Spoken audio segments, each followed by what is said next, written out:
Now, I always try to begin by saying, I will try to give you a biblical answer. If I give you an Elisabeth Elliot opinion, you can discard that, of course. I will try to give you a brief answer for obvious reasons. I'm amazed at how many people are still here this afternoon. I thought the place would be at least half empty by now, but it's just amazing. Aren't you amazed, Lars? Okay, he says if you need more questions, call me, and he's got a basket full. What is the best thing about being a woman? Femininity. I've spent my life feeling like my sex is my cross to bear. I would love to have your insight into what you call a divine call. Obviously, our sex is God's call, and so it is within the confines of that call that we are to be obedient to God. Remember Psalm 16:5, Lord, you have assigned me my portion, so let's be content with such things as we have.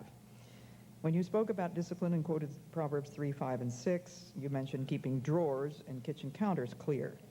My question is it really important to God that my drawers are ordered and my counters clear? God knows if there are things which take higher precedence in your house, but I'm sure that God does not like clutter, because he says that we are to do things decently and in order. That's in the Bible. And so my parents were very strict about that. They did not allow clutter.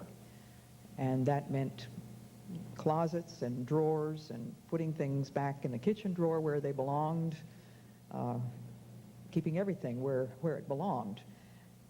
Even if I were to say it has absolutely nothing to do with spiritual life, which I can't say because everything is an affair of the Spirit, I would say you will be happier, you will be freer, you will be amazed at what it will do for your psyche if you clear counters off as regularly as you possibly can do. Get rid of stuff. Just start unloading things. Let's see. Here's a question that I will not ask. I won't give you the question first, but I'll give you the answer, and you'll know what the question was. When my second husband died of cancer, I took in 2 lodgers. They were both seminary students. My husband had been a seminary professor, and I had these 2 men for 2 years. And the first one married my daughter. He is now my son-in-law, Walt Shepard. And the second one married me. His name is Lars Gren. So don't you dare go out of here and say they lived together for 2 years before they got married. When I told my friend, an old lady in her late 70s who had lost her husband in Fort Worth, Texas, my story, she gave a couple seconds of thought on that one, and she said, I believe I'm going to rent my house out to 3 widowers.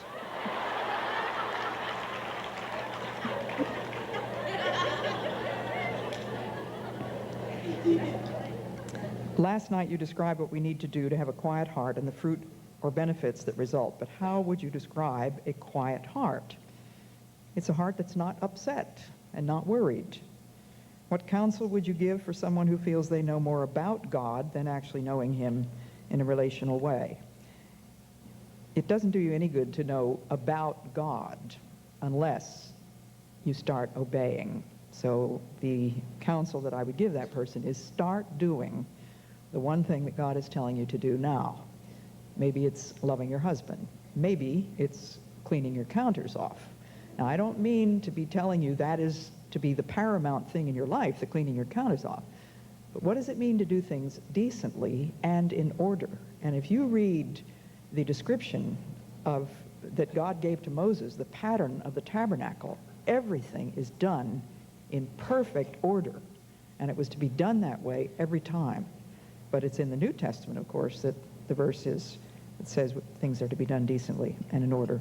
Is it your opinion that categorically in every case it is wrong for a woman married with children to work out of the home? No, it is not.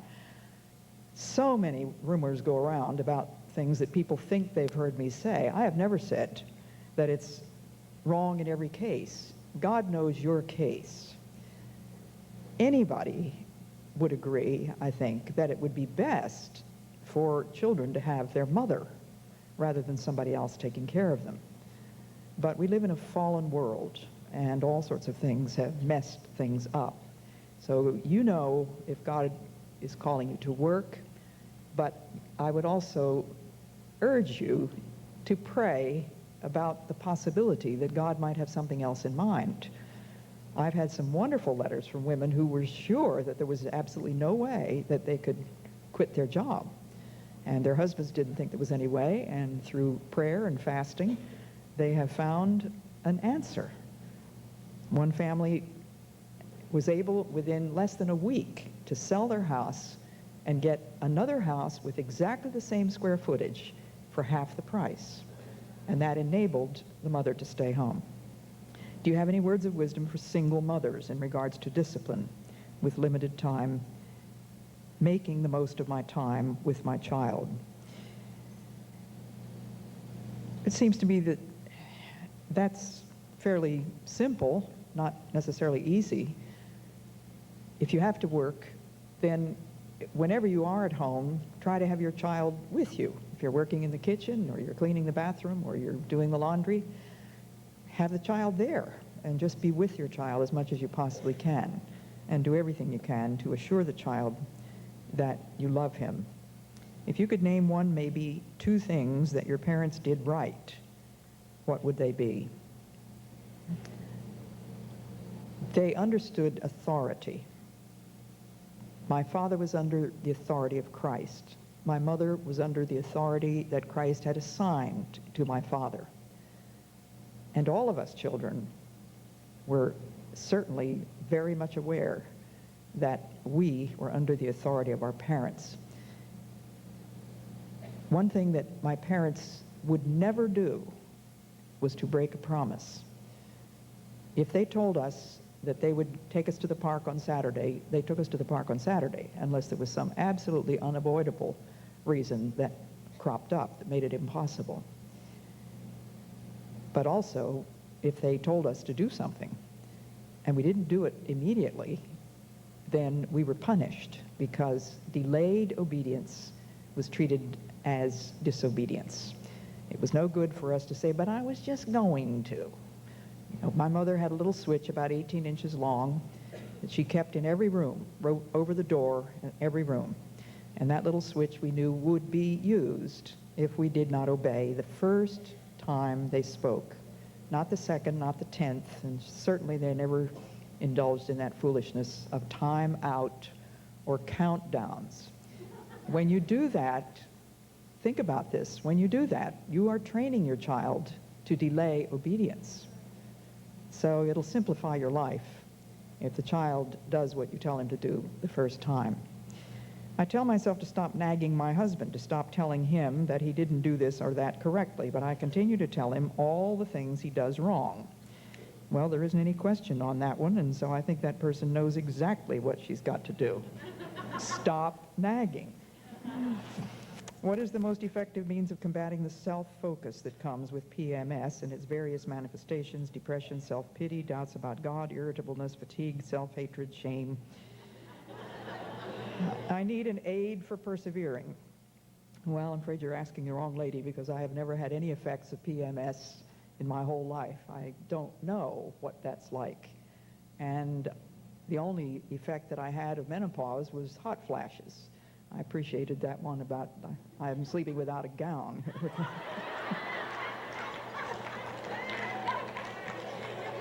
I did have hot flashes for a few years.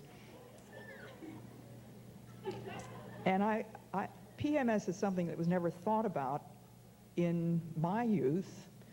It's one of those things that catches the whole imagination of the country, you know, that everybody's got PMS. I don't mean to tell you that it doesn't exist, but I really do believe that, like everything else that has to do with our temperament, you can bring it under the authority of Jesus Christ. And if it takes extra praying and extra quietness and extra effort on your part, you do not need to share your feelings with everybody. Keep your feelings to yourself and act in love. And God has given us the directions for that in 1 Corinthians 13. How do you think a godly woman should dress? Modestly and simply. I don't think God wants us to look frumpy and messy and out of date. Nor do I think God wants us to look up to the minute in fashion. I don't want to be in the vanguard wearing the most wild and outrageous looking thing first. I just want to wear ordinary classic stuff. And the dress that I had on last night was probably about 10 years old. It was my sister's. She gave it to me. And the suit that I'm wearing now, I bought the skirt and the jacket in 2 different places. They were both on sale in different places, but I've lost track of how many years I've been wearing this suit. I have 2 suits. I have a navy one and I have a black one. When we travel, my husband and I carry 2 small suitcases. We were in Mongolia and Beijing on one trip this past spring, and we were gone for 12 days, I think it was. We packed in 2 small suitcases. Now, how do you do that? Well, 2 skirts in the suitcase, 10 blouses maybe, and a jacket. Well, that's more than this person asked. As for bathing suits, it is an impossibility now, it seems to me, to buy any kind of a bathing suit that can be seen in public. So you're just going to have to stay off the beaches. I couldn't be more serious about that. And just a few months ago in my newsletter, I wrote, the lead article was on modesty. And I expected to get a lot of flack because I know I offend people when I talk about the length of skirts and the fact that women are wearing almost entirely pants these days. Now, do not go out of here this afternoon, ladies, and say, Elisabeth Elliot says it's wrong to wear pants. Because I think 90% of you are wearing pants today, and I am not saying there's anything wrong with that. But I do want to encourage you to aim at that which is more specifically feminine, wherever possible. I have a pair of blue jeans, which I wear for working in the garden or riding a horse or climbing a mountain. I have wool slacks that I wear when my husband and I take a walk in the sleet and the snow. But most of the time, I wear a skirt. Now, that doesn't mean I dress up. I wear a denim skirt sometimes. I wear a khaki skirt. But it's more feminine, that's all. I long to see Christian women embrace their femininity rather than take their cues from the world, and the world is just saying we're all equal. You know, you don't realize what a job the feminist movement has done on all of us. It really is quite tragic. So we want to set an example of simplicity, of unobtrusiveness, and yet modesty and just looking neat. There was a time when we wanted to be pretty if possible, but it was always possible to be neat. The concept of neatness seems to have been lost. When is it right to let go and let God, or hammer stoutly, pray devoutly, and how can you know the difference? It depends on what the issue is. There was a time when the Lord told Moses to quit praying about something. He said, you have compassed this mountain enough. Now go out and do what I've told you to do. But he's also told us in the parable in the New Testament of the importunate widow that we are to knock and expect an answer from God. I can't give you a policy by way of an answer. I just think you have to take each situation and ask the Lord to give you wisdom. How did you work through the process of forgiving the savages who murdered your husband and father of your daughter, so that completely you could go back with your daughter and lay down your lives for them? Thank you for the question, but I never had any struggle at all in forgiving the people who killed my husband. because they had no idea what those men were there for. They thought that they were cannibals. And when I got to know the 5 men who had done the killing, I got tapes. I got 2 of them to give me play-by-play descriptions on a 45-minute tape each. And I got one of the women who had watched the whole thing tell me her story. And these 3 people gave me their stories separately. They were not listening to each other, and those stories match. So I know everything that happened that day. And there was never any question in my mind that these people did this in self-defense, not out of bloodthirst or hatred. They thought that the men were coming to eat them. But this question, of course, raises the question of forgiving someone of my own background, somebody who knows the Bible just as well as I do, someone who may hurt me, I would find much more difficult to forgive. As I say, I didn't find any difficulty at all in forgiving the Indians because they didn't know. But Christians can certainly hurt each other, can't they? How can you keep a quiet heart if it is your desire to marry and have a family? You're full of fear, again, fear of the future. You only have today. Now, you heard that in this musical, didn't you? You only have this present moment. And there's a wonderful little book called The Sacrament of the Present Moment. It's written by De Caussade, small d-e, capital C-A-U-S-S-A-D-E. Now, I tell you right up front, it is written by a Catholic, probably 100 years ago. So you can sort out the wheat from the chaff. There may be things in there that you wouldn't want, but there are some wonderful spiritual principles which I think are worth getting your teeth into. And Amy Carmichael was very strong about teaching her people, don't deprive yourself of the great riches of the past just because there's something in the book you didn't like. You learn to take the wheat from the chaff. So stick with what God has given you, and it really isn't any of your business whether he wants to give you a husband or not. I think it's okay to pray for a husband, but he might be saying to some of you, it's time for you to stop praying about that. In my time, I'll give you a husband if that's the best thing for you, but concentrate on the things that I have given you today. What type of balance do you use between systematic Bible study and spontaneous reading during prayer and quiet time? I would say I hardly ever do any spontaneous reading. It's always during my prayer and quiet time, and I don't do systematic Bible study, if by that you mean topical or taking certain sections of the Bible. I read straight through the Bible.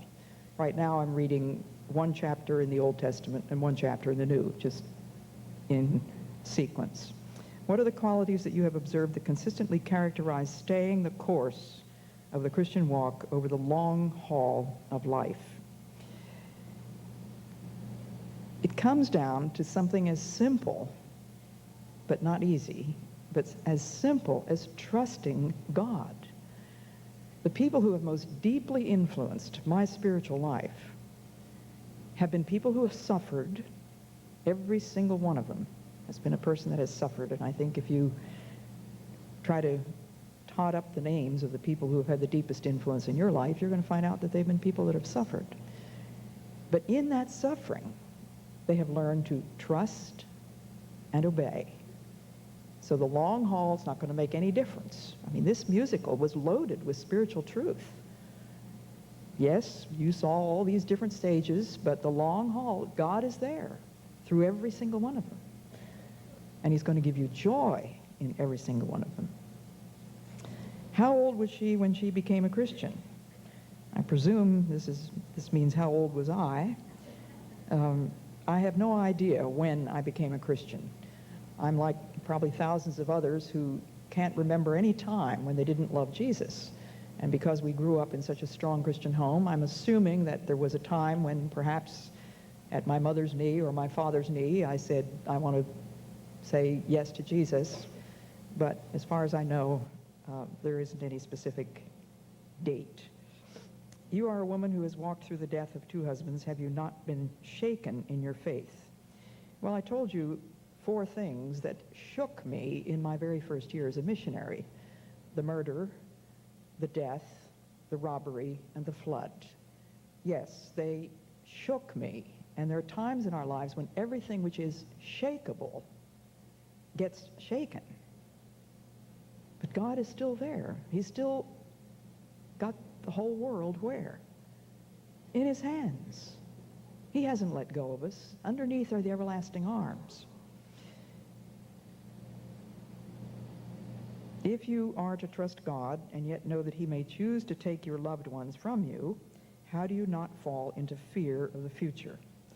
Whatever your fear of the future is, ladies, if you know that you abide in heavenly love, there is no change that your heart should fear. And that comes from a beautiful hymn. In heavenly love abiding, no change my heart can fear. Now I'm going to tell you, for your prayers and also by way of illustration, Lars has a very serious case of glaucoma. It's a kind that can only be seen in blonde, blue-eyed men, and it is the worst kind of glaucoma. He's already had surgery on the left eye. He has now developed allergies to the medicine which he's been applying to the right eye, and the doctors have tried one after the other, and this next week he has to go into Boston to see the world-famous ophthalmologist who did the operation on the left eye. He may have to have an operation on the right eye.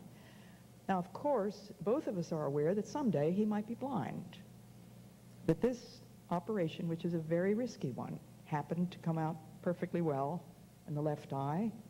It's a high risk in the right eye. Are we afraid? No, because the Lord's going to be there. So I gave him, on a little 3x5 card, that hymn. In heavenly love abiding, no change my heart can fear. And safe is such confiding, for nothing changes here. Here, in this sphere of heavenly love, nothing is going to change. The storm may rage about me. My heart may low be laid. But God is round about me. Nor can I be dismayed. It's a wonderful, safe, quiet place. Are you personally involved, or do you have contact with the Aucas or the Quechua Indians who you had contact with years ago, or are the Aucas still following the Savior? My husband and I visited both the Aucas and the Quechuas in 1995 and 1996. We took my daughter and her husband and her oldest son down to the Korodai River where the 5 men were killed, and we were there on the 40th anniversary of the date of those men being killed, which was January the 8th, 1956. So we had the opportunity to see those Quechuas and Aucas. I still have a correspondence going with one Quechua man who is just a dear, marvelous servant of God who took over Jim's place when Jim was killed. I never have had any correspondence with the Aucas because they didn't have any alphabet or writing or anything while I was living there. But there are some Aucas who are Christians, and the New Testament has been translated into their language. What books of the Bible and or other books have you used or studied in helping you to understand the doctrine of sin? I don't think I've ever read a book on the doctrine of sin, but the book of Romans. Of course, I've read the whole Bible many, many times, so whatever it says about sin, I've read and studied. But Romans, I think, would be the one that deals most clearly with that. I like the idea of teaching our children solitude. What types of activities are acceptable? Or do you recommend during this hour of quiet? Well, of course, it depends on the age of the child. If he can read, that's the ideal thing. A small child may actually fall asleep, even though he didn't intend to, during that quiet time. But he has to have soft toys. He can do puzzles. He can do anything that's not making noise. Legos are no good. Anything that rattles, any kind of noise that anybody outside that room can hear is not acceptable. And maybe they should just sit there and look out the window and look at the birds or the squirrels or the cars going by or whatever.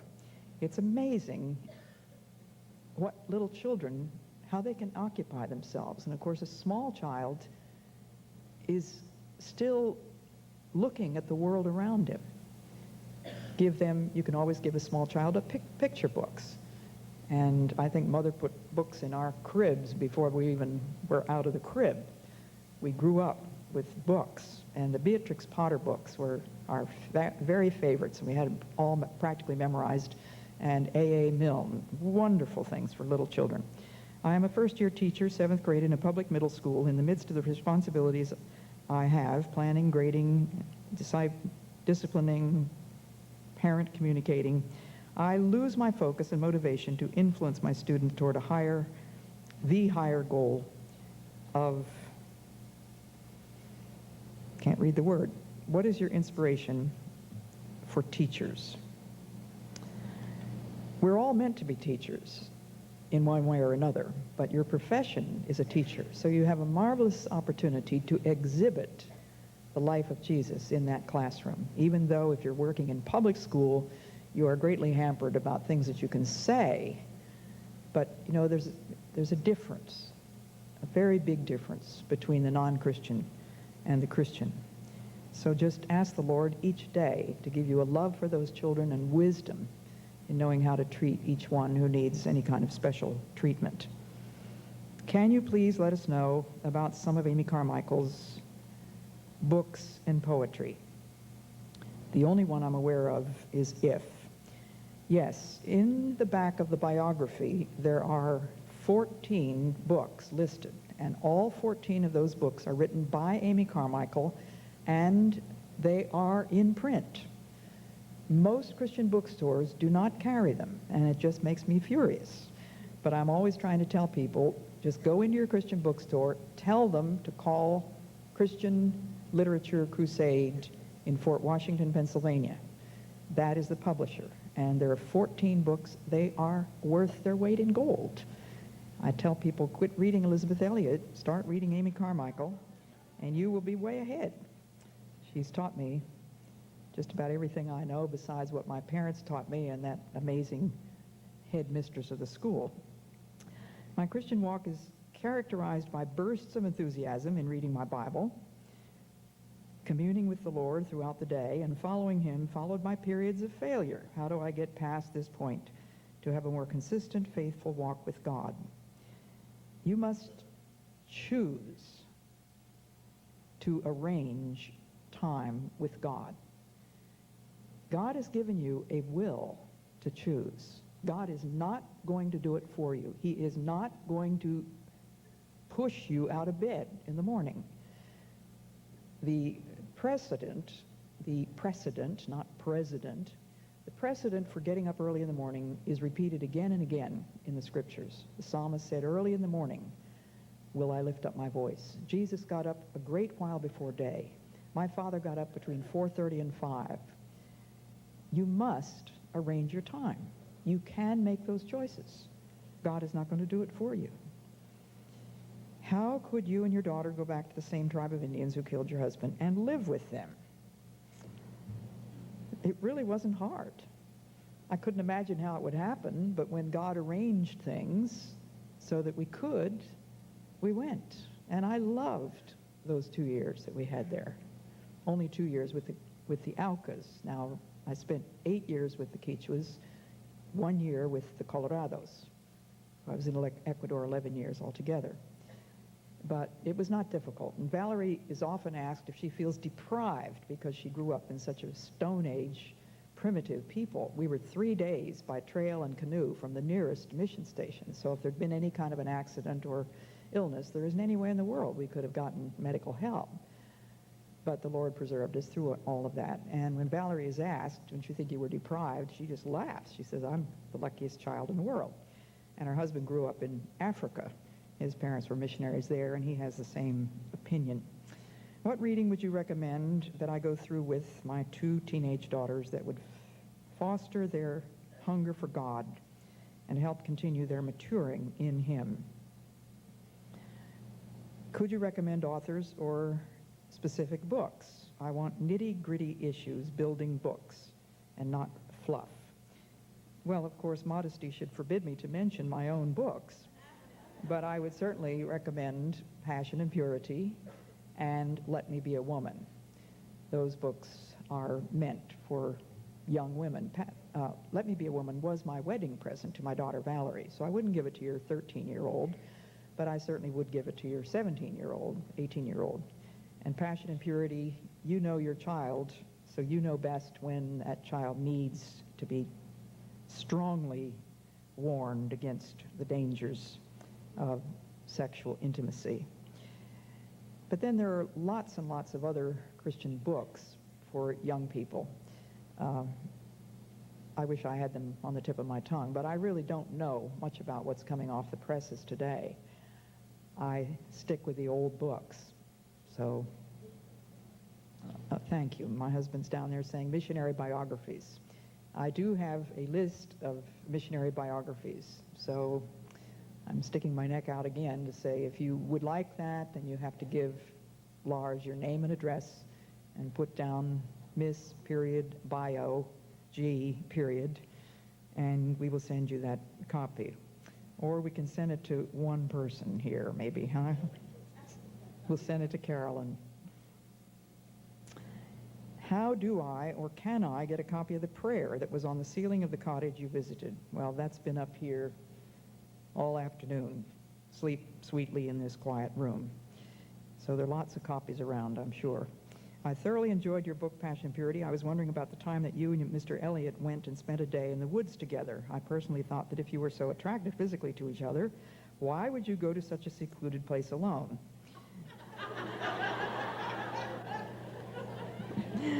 Well, we not only went to the woods, we climbed Mount Hood, parts of Mount Hood. We canoed across the Columbia River to an island and spent a whole day on the island.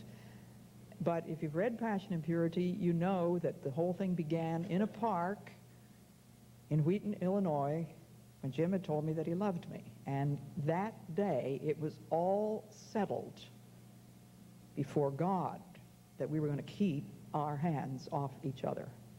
And Jim said to me, I'm not going to ask you to marry me because I believe that God is calling me to remain single, perhaps for the rest of my life. If God gives me a green light, you're the woman that I would like to have. But he said, I'm not asking you to wait for me. I'm not telling you I will marry you. You go ahead and go to Africa. I'm going to South America. God knows how to bring us together. But he said, I am not going to lay a finger on you because I have no rights over you. So that was settled. We didn't have to stew over that and work through it. Once you've made a decision before God, God is going to enable you to keep it, provided you continue to will to do his will. Jesus said, he that willeth to do his will shall know. Not being an especially good communicator myself, what can I do to grow in communicating with and drawing out my non-communicative young adults? I want to grow in my friendship with them, and yet I am their mother and know I need to maintain the authority that position has.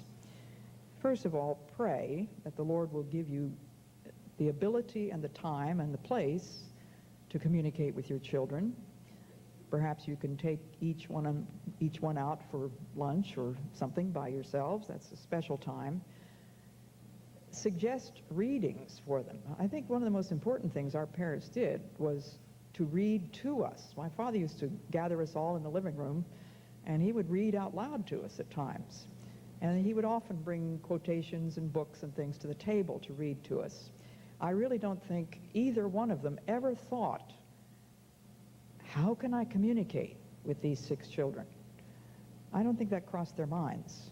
It's one of those catch words that we think about in modern day, but somehow or other for 2,000 years, nobody thought about stuff like that.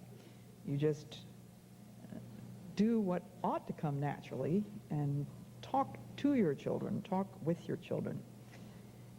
Deuteronomy 6 is the word to fathers. You must teach your children these commandments. Talk about them when you sit at home, when you eat, when you lie down, when you get up, and when you walk.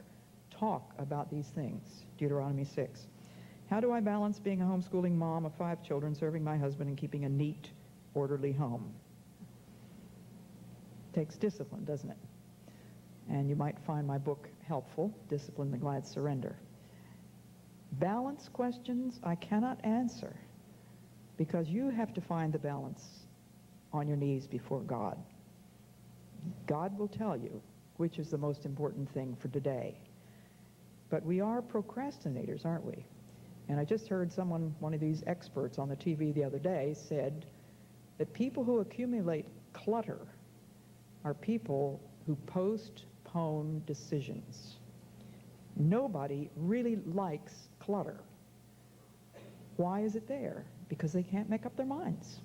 So let me make a strong suggestion about your little children. You've got to teach them from very small childhood that if they have done 15 drawings for you on a particular week, you will present them with 15 drawings on Saturday, and you say, now, sweetheart, you may keep one of these, and you must throw away the rest of them. And that child may sit there for 2 hours trying to figure out which one he's going to keep, and he may cry and fuss, but you're going to have 52 of them by the end of the year. And if he brings home Sunday school papers and scribbles and stuff from kindergarten or nursery school, you've got to teach him, you may not keep these. Now, if you're going to say that to your child, what are you going to do when you come home with a new dress? Get rid of an old one. How many of you find that easy? Oh, but I might use it. When's the last time you wore it? Hudson Taylor went through every single thing he owned every year. And whatever he had not used in the previous year, he felt duty-bound before God to either give it away or sell it or throw it away. Throw away, put away, give away. A Christian relative is seeking a divorce from their spouse. How do I speak truth in love without enmity growing between us? It's probably impossible, but try it anyway. People are not usually asking for anybody's advice. They know that divorce is wrong, and they know that it's not going to solve the problem, but they try to tell themselves that it will. When Jesus' parents had searched, sorrowing for him for 3 days while he was in the temple, I've never quite been at peace about why he wasn't right with his parents. Why he wasn't right with his parents. I guess that's what the emphasis is. It seems that the perfect child, obedient in everything, would not at the age of 12 separate from them. Well, he had a higher calling, didn't he? He had to be about his father's business, and he was not talking about Joseph. So he was a unique case, of course, but still obeyed his parents and went home with them and was subject to them. I'm 37 years old, and I have for many years struggled with my desire to be a wife and mother and wanting for that to come to pass, and my desire to go back to school to become a physician. What suggestions do you have in helping me to discern God's will? Do I go forward in steps to become a physician or wait on God to fulfill the other desire of my heart? That is a difficult question for women particularly, because I believe that if you go through the very expensive and very long training that it takes to become a physician, if God also gave you marriage, you would find it very difficult to give up your physician work. So I always want to challenge young women who are thinking about being lawyers or doctors. Would you be prepared to give up all that training and all that money that has been spent if God should give you a husband? Think about that. You might want to do what one of my nieces has done. She's become a nurse practitioner, which only takes 3 years. It doesn't take nearly as long as being a physician. But of course, I can't answer the question.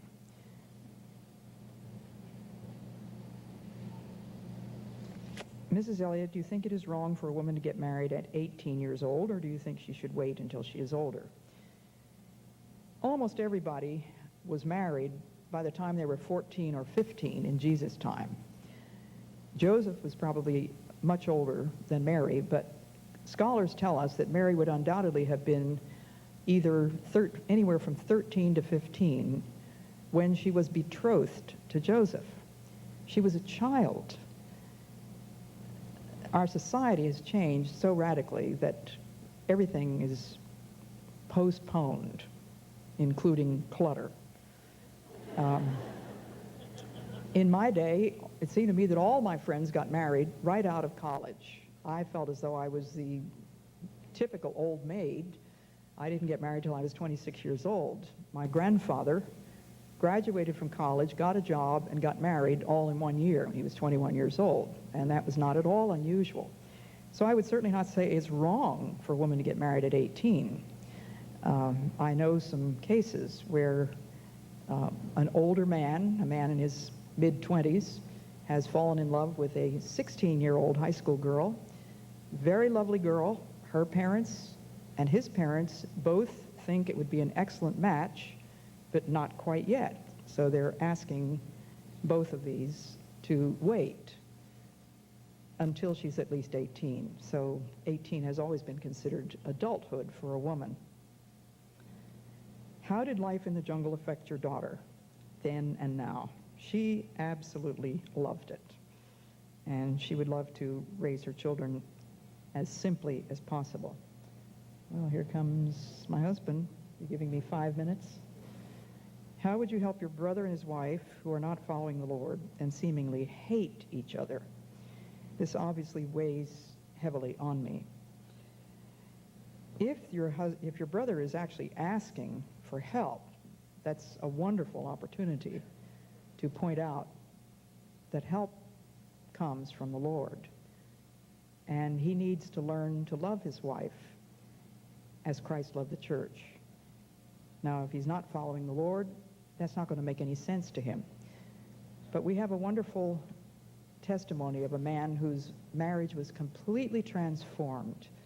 It's a leaflet called, "Do You Love Me?" So we could send you that if you ask.